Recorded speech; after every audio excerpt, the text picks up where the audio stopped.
Hello, my name is Siti Mirza Nuriah. You can call me Siti, and I want to read a novel called The Giver. It was almost December, and Jonas was beginning to be frightened. No, wrong word, Jonas thought. Frightened meant that deep, sickening feeling of something terrible about to happen. Frightened was the way he had felt a year ago when an unidentified aircraft had overflown the community twice. He had seen it both times. Squinting toward the sky, he had seen the sleek jet, almost a blur at its high speed, go past, and a second later heard the blast of sound that followed. Then, one more time, a moment later, from the opposite direction, the same plane. At first, he had been only fascinated. He had never seen aircraft so close, for it was against the rules for pilots to fly over the community. Occasionally, when supplies were delivered by cargo planes to the landing field across the river. The children rode their bicycles to the riverbank and watched, intrigued, the unloading and then the takeoff directed to the west, always away from the community. But the aircraft a year ago had been different. It was not a squat, fat-bellied cargo plane, but a needle-nosed single-pilot jet.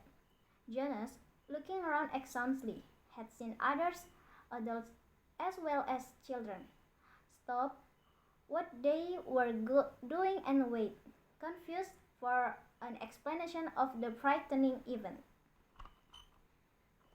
Then all of the citizens had been ordered to go into the nearest building and stay here. Immediately, the rasping voice through the speakers had said, "Leave your bicycles where they are." Instantly, obediently, Jonas had dropped his bike on its side on the path behind his family's dwelling. He had run indoors and stayed here alone.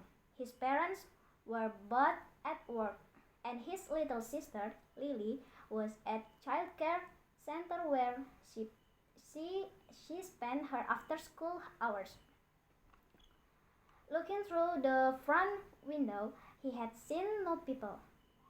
None of the busy afternoon crowd of street cleaners, landscape workers, and food delivery people who usually populated the community at that time of day. He saw only the abandoned bikes here and there on their side. An upturned wheel on one was still revolving slowly. He had been frightened then. The sense of his own community silent, waiting had made his stomach churn. He had trembled, but it had been nothing. Within minutes, the speakers had crackled again, and the voice, razoring now and less urgent, had explained that a pilot in training had misread his navigational instructions and made a wrong turn. Desperately, the pilot had been trying to make his way back before his error was noticed. Needless to say, he will be released. The voice had said, followed by silence. There was an ironic tone to that final message, as if the speaker found it amusing, and Jonas had smiled a little, though he knew what a grim statement it had been. For a contribution citizen to be released from the community was a final decision, a terrible punishment, an overwhelming statement of failure. Even the children were scolded if they used the term lightly at play, jeering at a teammate who missed a catch or stumbled in a race. Jonas had done it once, had shout, had, had shouted at his best friend. That's it, Asher. You realize, you realize. When Asher's clumsy error had lost a match for his team, he had been taken aside for a brief and serious talk by the coach, had hung his head with guilt and embarrassment, and apologized to Asher after game. Now, thinking about the feeling of fear as he pedaled home along the river path, he remembered that moment of palpable, stomach-sinking terror when the aircraft had struck above. It was not what he was feeling now with December approaching. He searched for the right word to describe his own feeling. Jonas was careful about language, not like his friend Asher, who talked too fast and mixed things up, scrambling words and phrases until they were barely recognizable and often very funny. Jonas grinned, remembering the morning that Asher had dashed into the classroom, late as usual, arriving breathlessly in the middle of the chanting of the morning anthem. When the class took their seats at the conclusion of the patriotic hymn, Asher remained standing to make his public apology as was required. I apologize for inconveniencing my learning community. Asher ran through the standard apology phrase rapidly, still catching his breath. The instructor and class waited patiently for his explanation. The students had all been grinning because they had listened to Asher's explanations so many times before. I left home at the correct time, but when I was riding along near the hatchery, the crow was parenting some salmon. I guess I just got distraught watching them. I apologized to my classmates, Asher concluded. He smoothed, he smoothed his rumpled tunic and sat down. We, we accept your apology, Asher. The class recited the standard response in unison. Many of the students were biting their lips to keep from laughing. I accept your apology, Asher, the instructor said. He was smiling, and I thank you because once again you have provided an opportunity for a lesson in language. Distraught is too strong an adjective to describe Salman viewing. He turned and wrote distraught on the instructional board. Beside, beside it, he wrote distracted. Janus, nearing his nearing his home now, smiled at the recollection, thinking still as he wheeled his bike into its narrow port beside the door. He realized that frightened was the wrong word to describe his feelings. Now that December was almost here, it was too strong an adjective. He had waited a long time for this special December. Now that it was almost upon him, and wasn't frightened, but he was eager. He decided. He was eager for it to come, and he was excited certainly. All of the 11s were excited about the event that would be coming so soon. But there was a little shudder of nervousness when he thought about what might happen. Apprehensive, Jonas decided. That's what I am. Who wants to be the first tonight for feelings? Jonas' father asked at the conclusion of their evening meal. It was one of the rituals, the evening telling of feelings. Sometimes Jonas and his sister Lily argued over turns, over who would get to go first. Their parents, of course, were part of the ritual. They, too, taught their feelings each evening, but like all parents, all adults, they didn't fight and without for their turn. Nor did Jonas tonight. His feelings were too complicated this evening.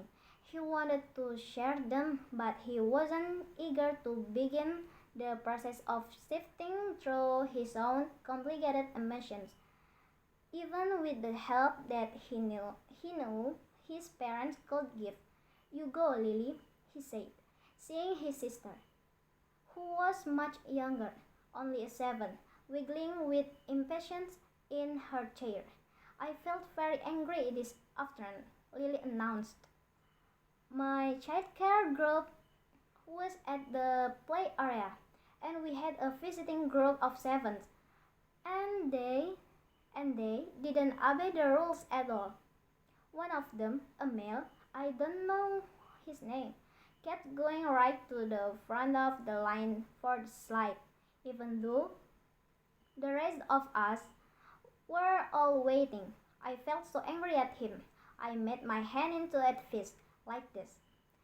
She held up a clenched fist, and the rest of the family smiled at her small defiant gesture. What do you think the visitors didn't obey the rules? Mother asked. Lily considered and shook her head. I don't know. They act like animals, Jonas suggested. He laughed. That's right, Lily said, laughing too. Like animals. Neither child knew what the word meant exactly, but it was often used to describe someone uneducated or clumsy, someone who didn't fit in.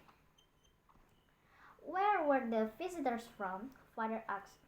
Lily frowned, trying to remember. Our leader told us when he made a welcome speech, but I can't remember. I guess I wasn't paying attention.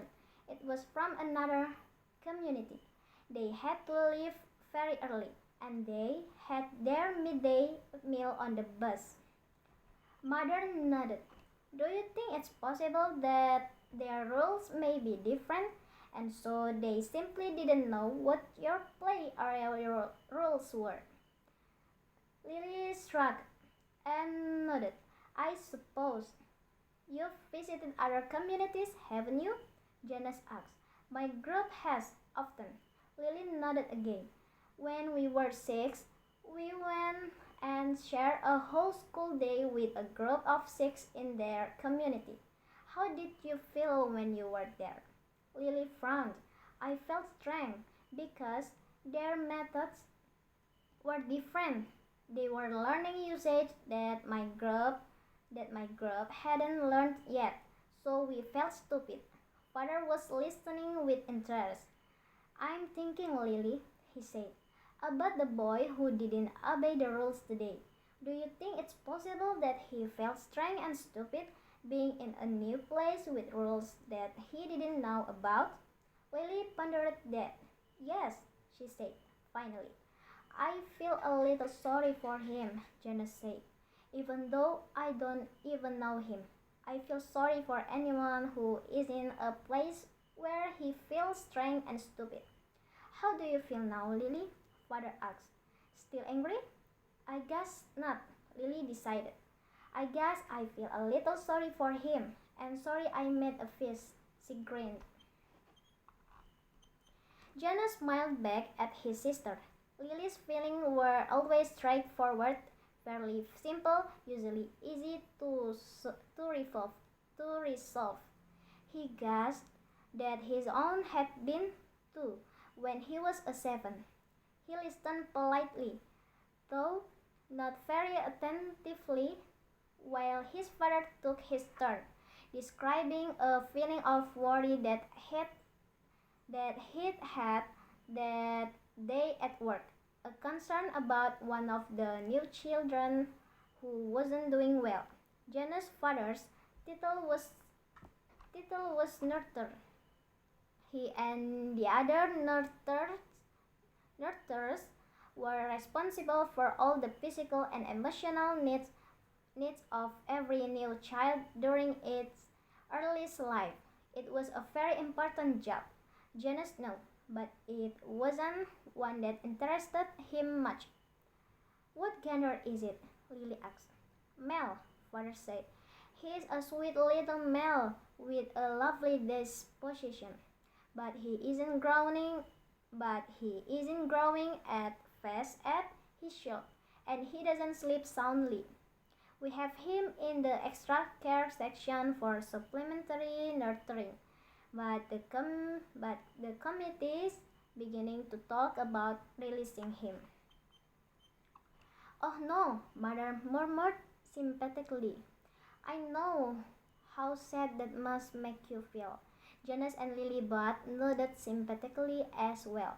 Release of new children was always said because they hadn't had a chance to enjoy life within the community yet, and they hadn't done anything wrong. There were only two occasions of release which were not punishment. Release of the elderly, which was a time of celebration for a life well and fully life, and release of a new child, which always brought a sense of what could we have done. This was especially troubling for the nurturers, like father, who felt they had failed somehow, but it happened very rarely. Well, father said, I'm going to keep trying. I may ask the committee for permission to bring him here at night, if you don't mind. You know what the night crow nurturers are like. I think this little guy needs something extra. Of course, mother said, and Jonas and Lily nodded. They had heard father complain about the night crow before. It was a lesser job. Night crow nurturing assigned to those who lack the interest or skill or insight for the more vital jobs of the daytime hours. Most of the people on the night crow had not even been given spouse because they lack somehow the essential capacity to connect to others, which was required for the creation of a family unit. Maybe we could even keep him, Lily suggested sweetly, trying to look innocent. The look was fake. Jonas knew. They all know. Lily, mother reminded her, smiling. You know the rules. Two children, one male, one female to each family unit. It was written it was written very clearly in the rules. Lily giggled. Well, she said, I thought maybe just this once. Next, mother, who held a prominent position at the Department of Justice, talked about her feelings the day a repeat offender had been brought before her. Someone who had broken the rules before. Someone who she hoped had been adequately and fairly punished, and who had been restored to his place, to this job, his home, his family unit. To see him brought before her a second time caused her overwhelming feelings of frustration and anger, and even guilt that she hadn't made a difference in his life. I feel frightened too for him, she confessed. You know that there's no third chance. The rules say that if there's a third transgression, he simply has to be released. Jonas shivered, and he knew it happened. There was even a boy in his group of elephants whose father had been released years before. No one ever mentioned it. The disgrace was unspeakable. It was hard to imagine. Lily stood up and went to her mother. She struck her mother's arm. From his place at the table, father reached over and took her hand. Jonas reached for the other. One by one, they comforted her. Soon she smiled, thanked them, and murmured that she felt shuddered. The ritual continued. Janus, father asked, "You are last tonight." Janus sighed. This evening he almost would have preferred to keep his feelings hidden, but it was, of course, against the rules. "I'm feeling apprehensive," he confessed, glad that the appropriate descriptive word had finally come to him. "Why is that, son?" His father looked concerned. "I know there's really nothing to worry about," Janice explained, and that every adult has been through it. "I know you have, father, and you too, mother, but it's the ceremony that I'm apprehensive about.